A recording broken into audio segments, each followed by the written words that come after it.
पुढली बातमी पाहूयात। 1.5 दिवस, 3 दिवस, 5 दिवस किंवा मग 10 दिवसांनी बाप्पाला निरोप दिला जात असल्याचं आजवर आपण ऐकलं असेल। मात्र नाशिकच्या प्रभू कुटुंबियांकडे गणरायाचं आगमन होताच काल रात्रीच त्याचं विसर्जनही झालंय। मूळच्या बंगळुरूच्या असलेल्या कुटुंबाची गेल्या 45 वर्षांपासूनची ही अनोखी परंपरा आहे। प्रभू कुटुंबियांमधील 3 भावांपैकी पंचवटी परिसरात वास्तव्यास असलेल्या थोरल्या भावाकडे सकाळी बाप्पाचं आगमन होतं। सोहळ्यामध्ये जवळपास 2 तासांची पूजा अर्चा करत प्राणप्रतिष्ठा केली जाते। त्यानंतर उकडीचे मोदक, हळदीच्या पानासोबत तळलेले 5 प्रकारचे भजी, फणसाच्या पानामध्ये बनवलेली इडली, चकली, करंजी असा नैवेद्य दाखवला जातो। 1 दिवस मनोभावे सेवा केल्यानंतर रात्री बाप्पाचा जयघोष करत त्याची आरती केल्यानंतर लगेचच गोदावरी नदीपात्रामध्ये मूर्तीचं विसर्जन केलं जातं। 1 दिवसांच्या या उत्सवामध्ये कुटुंबातील लहान चिमुकल्यांपासून अगदी वयस्कर सर्वच सदस्य आवर्जून उपस्थिती लावतात आणि मनसोक्त आनंद घेतात। दरम्यान काय आहे ही नक्की परंपरा, याबाबत प्रभू कुटुंबियांसोबत बातचीत केलेली आहे आमचे प्रतिनिधी प्रांजल कुलकर्णी यांनी।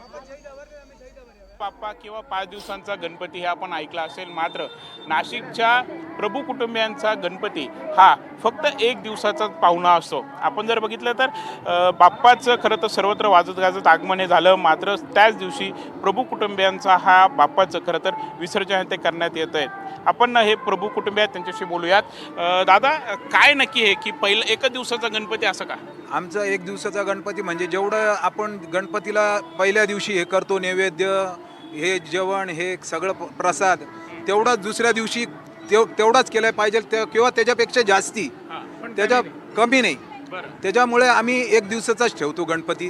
कारण 1 दिवसाचा आम्ही जर पुढं जर 2 दिवस केलं तर पुन्हा आम्हाला तितकं 2 दिवसच ठेवावं लागेल। त्याच्यामुळे आम्ही 1 दिवसाचाच ठेवतो आणि फार कडक सोहळ्यामध्ये आम्हाला सगळं करावं लागतं। त्याच्यामुळे आम्ही 1च दिवस ठेवतो। हे कधीपासून? आमचं नाशिकमध्ये गेले 45 वर्षापासून आहे। आमचे वडील करतात, वडील करत होते, आता आम्ही करतो 3 भाऊ मिळून। आणि त्याच्यापूर्वी आमचे आजोबा मँगलोरमध्ये बंटवाळ तालुका आहे, बंटवाळ तालुक्यामध्ये त्याच्यापूर्वी करत होते। मग आता 1च दिवस करतं बाप्पा राहतो, कसं वाटतंय? एकदम आनंद वाटतो आम्हाला। 1 दिवस का होईना, फार घरात आनंद वाटतो त्याचा।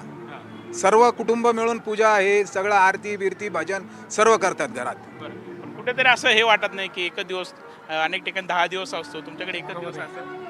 आहे आपल्याला आपल्या याच्या हिशोबाने जे एवढं जमल तेवढं चांगलं काम करायचं आणि चांगलं हे करायचं। यंदा काय बाप्पाकडे प्रार्थना केली? प्रार्थना केली का बाबा सगळ्यांना चांगलं यश मिळू दे आणि सगळ्यांची भरभराट होऊ दे।